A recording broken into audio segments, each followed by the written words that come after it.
Você já viu alguém passar por uma crise devastadora e sair aparentemente intacto? Perder tudo e continuar calmo? Enfrentar caos absoluto e manter clareza? E você se perguntou: como? O que essa pessoa tem que eu não tenho?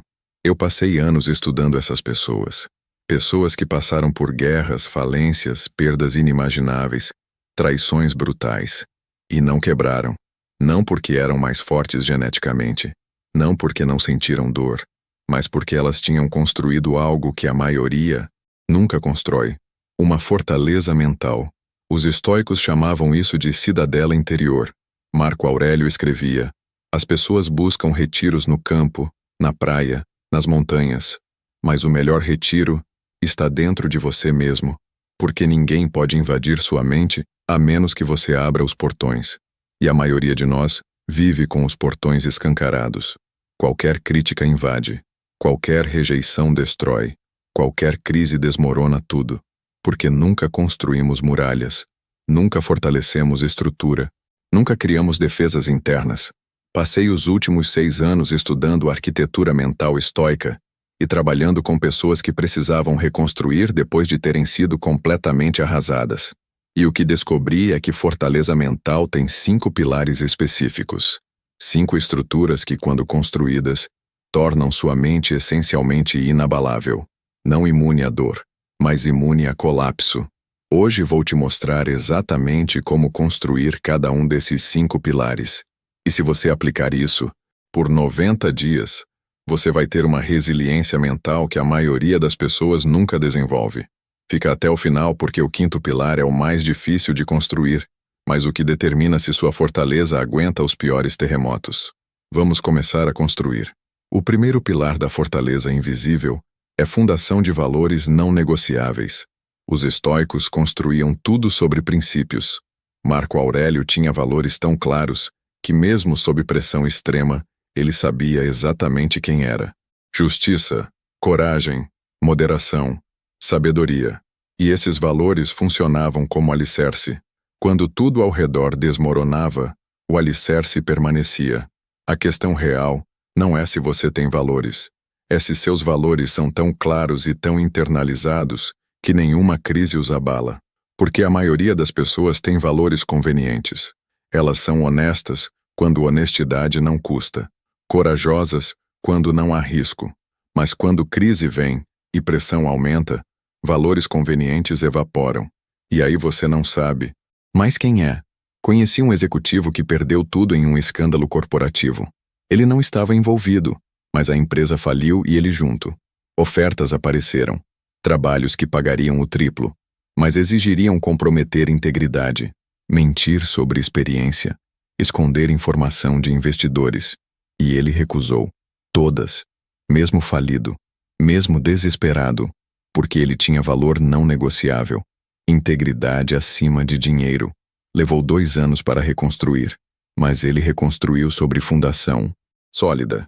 E me disse: se eu tivesse comprometido meus valores para recuperar rápido, teria perdido a única coisa que crise não pode tirar: quem eu sou. Então aqui está o primeiro pilar. Define 3 a 5 valores não negociáveis.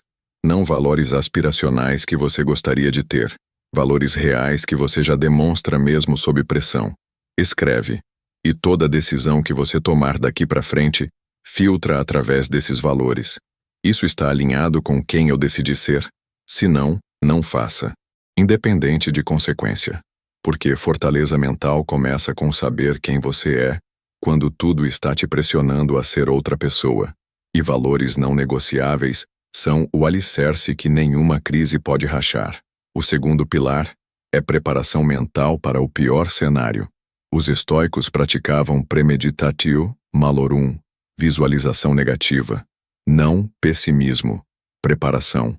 Sêneca dizia que deveríamos ensaiar desastres em tempos de calma para não sermos pegos despreparados em tempos de caos. A questão real não é se coisas ruins vão acontecer. É se quando acontecerem você vai estar mentalmente preparado ou emocionalmente destruído. Porque surpresa amplifica dor. Preparação diminui impacto. Conheci uma médica que trabalhava em UTI. Ela via morte todo dia. E colegas ao redor dela desenvolviam trauma, burnout e depressão. Mas ela não. E quando perguntei como, ela disse: todo dia antes de entrar no hospital, eu visualizo o pior dia possível. 3 pacientes morrem. Famílias entram em colapso. Decisões impossíveis. E eu me pergunto, se isso acontecer hoje, como vou responder? E quando acontece, eu já processei emocionalmente. Não fico paralisada. Ajo. Então aqui está o segundo pilar. Uma vez por semana, dedica 15 minutos para visualizar o pior cenário possível em cada área importante da vida. Perder emprego, término de relacionamento, doença grave. E não apenas visualiza o cenário. Visualiza sua resposta. Como você agiria? O que faria no dia 1? Dia 2? Porque quando você ensaia mentalmente crise, você remove o poder paralisante da surpresa. Crise ainda dói, mas não te quebra, porque você já morreu 1000 vezes na imaginação e sobreviveu 1000 vezes. Então, quando morte real chega, você já sabe o caminho de volta à vida. O terceiro pilar é desapego de resultados. Os estoicos eram obcecados com isso. Epicteto dizia: não busque que as coisas aconteçam como você quer, queira que aconteçam como acontecem. A questão real não é se você vai ter objetivos, é se sua paz mental depende de alcançá-los. Porque se depende, você construiu fortaleza sobre areia. Resultados você não controla, só esforço. E se sua estabilidade emocional depende do que você não controla, você nunca terá estabilidade. Conheci um atleta olímpico que treinou 8 anos para uma medalha. 8 anos. 4 horas por dia. Sacrifícios brutais. E na final olímpica ele ficou em 4º lugar, sem medalha. E ele estava em paz, porque ele tinha construído identidade sobre esforço, não sobre resultado. Ele controlava treino, não controlava se adversário tinha dia perfeito. E quando o resultado não veio, ele não desmoronou, porque fundação dele era processo, não troféu. Então aqui está o terceiro pilar. Identifica as áreas da vida onde sua paz mental depende de resultado específico. Promoção, aprovação, reconhecimento. E conscientemente transfere sua métrica de sucesso de resultado para esforço. Eu dei meu melhor? Agi com integridade? Fiz o que estava sob meu controle? Se sim, sucesso. Independente de resultado externo. Porque fortaleza mental que depende de validação externa não é fortaleza. É castelo de cartas esperando vento forte. Mas fortaleza mental baseada em esforço controlável é rocha que tempestade não move. O quarto pilar é rede de suporte consciente. E aqui os estoicos eram práticos. Sêneca mantinha correspondência com amigos filosóficos. Marco Aurélio tinha mentores. Epicteto criou comunidade de estudantes. Porque fortaleza não significa solidão. Significa escolher cuidadosamente quem tem acesso ao seu espaço interno. A questão real não é se você precisa de pessoas. É se as pessoas ao seu redor fortalecem ou enfraquecem suas muralhas. Porque tem gente que em crise te levanta. E tem gente que em crise te arrasta mais para baixo. Conheci um empreendedor que faliu. E metade dos amigos desapareceu. Mas 3 permaneceram. E esses 3 não ofereceram dinheiro. Ofereceram presença. Ouviram sem julgar. Desafiaram sem diminuir. E ele me disse: aqueles 3 me salvaram.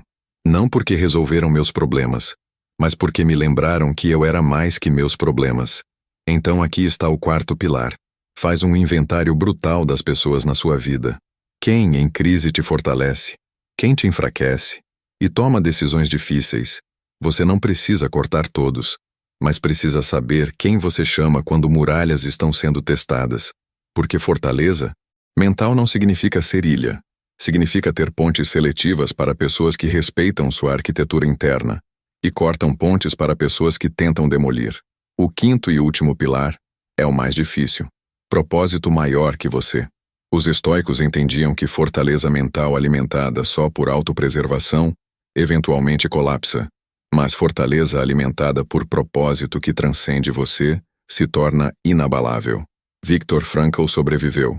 Auschwitz, não porque era mais forte fisicamente, mas porque ele tinha propósito. Reescrever o livro que nazistas queimaram. Ajudar outros prisioneiros. E esse propósito o manteve vivo quando o corpo queria desistir.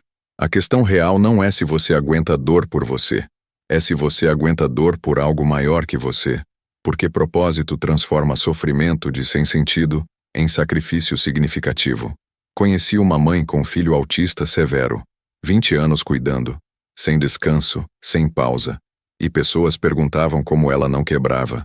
E ela disse: eu quebro todo dia, mas me reconstruo porque ele precisa de mim. Não é sobre mim, é sobre dar a ele a melhor vida possível.